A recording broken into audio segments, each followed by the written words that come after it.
Kemudian disepakati untuk mendapatkan penegasan bahwa seseorang kalau mau mengambil jalur eksekutif sebagai calon kepala daerah, maka sejak ditetapkan sebagai pasangan calon kepala daerah tanggal 22 September 2024, yang bersangkutan harus mengundurkan diri dari statusnya sebagai calon terpilih.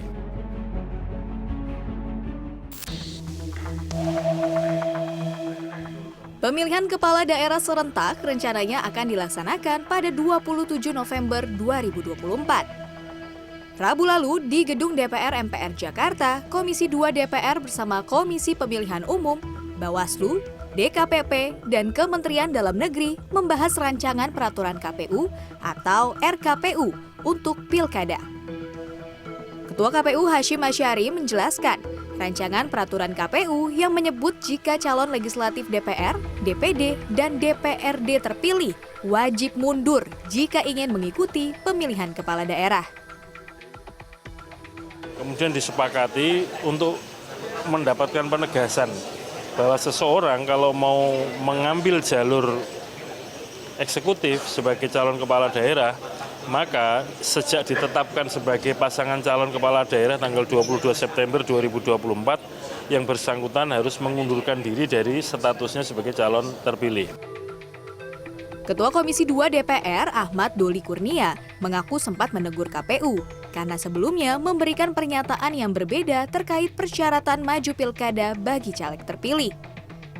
Sebelumnya, Ketua KPU, Hasyim, sempat memberikan pernyataan jika hanya caleg yang tengah menjabat dan bukan caleg terpilih yang wajib mundur jika ingin maju dalam pilkada. Tidak mengundurkan diri. Nah, jadi kami sudah memutuskan ya bahwa khusus ya, jadi ada 3 hal sebetulnya kalau soal pencalonan itu. Yang pertama adalah soal pengunduran diri calon anggota DPR, Kabupaten, Provinsi, DPR, DPD RI terpilih ya. Jadi mereka harus sudah menyampaikan pengunduran dirinya pada saat ditetapkan sebagai calon kepala daerah. Disinggung soal sikapnya yang terkesan tidak konsisten, Hasyim beralasan, dalam setiap rumusan norma hukum terbuka ruang diskusi untuk melakukan sejumlah penyesuaian.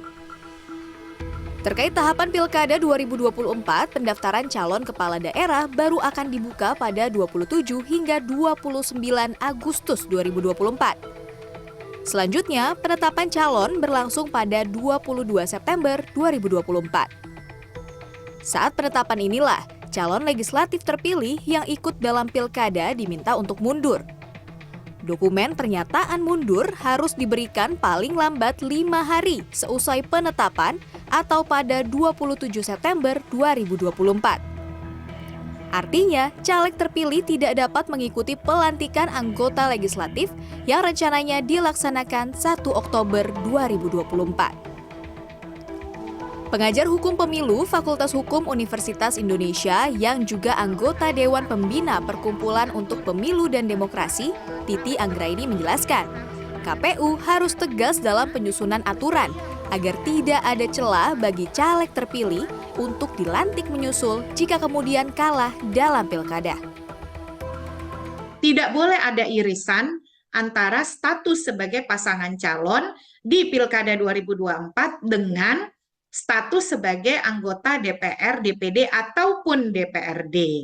Jadi tidak boleh tuh ada narasi misalnya bisa dilantik susulan.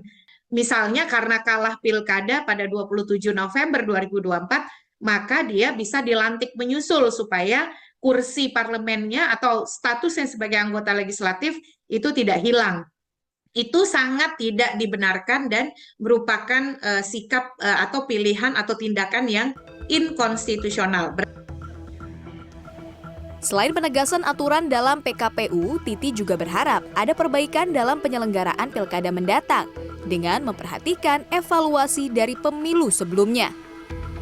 Seperti akurasi dan validitas daftar pemilih tetap, serta mencegah politisasi bantuan sosial sesuai putusan Mahkamah Konstitusi dalam sengketa Pilpres yang menyebut penyaluran bansos harus diatur terutama jika dilaksanakan beririsan dengan tahapan pilkada. Tim Liputan CNN Indonesia, Jakarta.